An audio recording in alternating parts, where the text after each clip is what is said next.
পরিবারের তরফে যে আবেদন ছিল যে নতুন করে সিবিআই তদন্ত সেটা যেন কলকাতা হাইকোর্টে হয়, সেই আবেদনে মান্যতা দিয়েছে আজকে সর্বোচ্চ আদালত।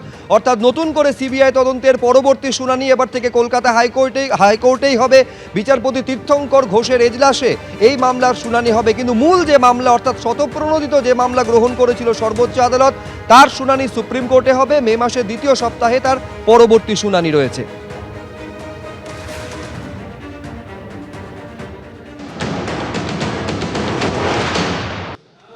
নিঃসন্দেহে এটা ইতিবাচক পদক্ষেপ। কেন ইতিবাচক যদি বলতে হয়, তাহলে সুপ্রিম কোর্ট যখন সুমোটো নিয়েছিল তখন অভয়ার ন্যায় বিচার যে প্রকৃত দোষী কারা, এই দোষীদের শনাক্ত করা প্রয়োজন। রেপ এবং মার্ডারের মতন ঘটনায় যদি অভিযুক্তরা এখনও প্রকাশ্যে ঘুরে বেড়ায় তাহলে কেমন বিচার?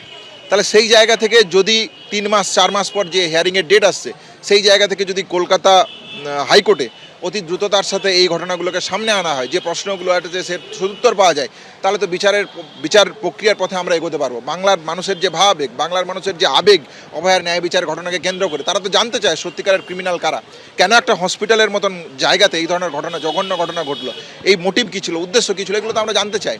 তাহলে স্বাভাবিকভাবে এটা একটা ইতিবাচক পদক্ষেপ বলে আমরা মনে করি।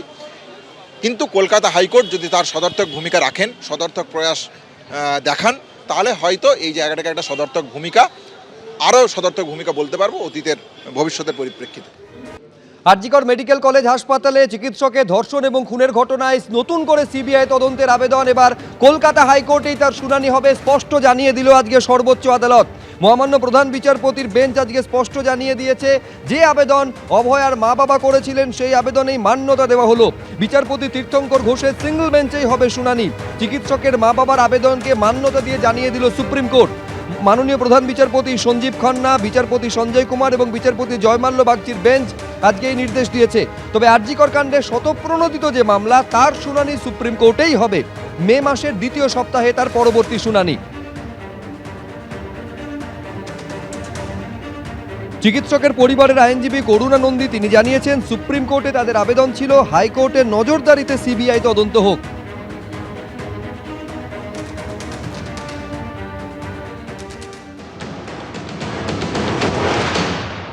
আজকে সুপ্রিম কোর্ট প্যারেন্টসদের প্লিটা গ্রান্ট করে দিলেন আর বললেন যে হাইকোর্ট এই ম্যাটারটা ফার্দার ইনভেস্টিগেশন আর সিবিআই ইনভেস্টিগেশন আর সাপ্লিমেন্টারি চার্জশিটটা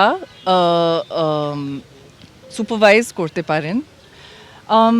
এটা খুব ইম্পর্ট্যান্ট, কেন কি এই শুধু আইসোলেটেড কথা নয়, এই শুধু আইসোলেটেড ক্রাইম একদম নয়।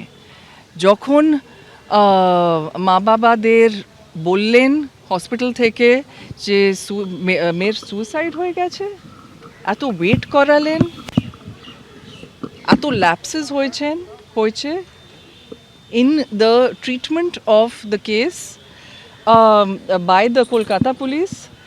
কিন্তু আজকে যে দুজন ডিফল্ট বেল রিলিজ করা গেছে আর একজন বাইরে আছে, আর বেল কন্ডিশনস খুব খুব উইক ছিল, যে সিবিআই বলেনি বেল কন্ডিশনসের সম্বন্ধে যে বেল কন্ডিশন টাফ হওয়া উচিত।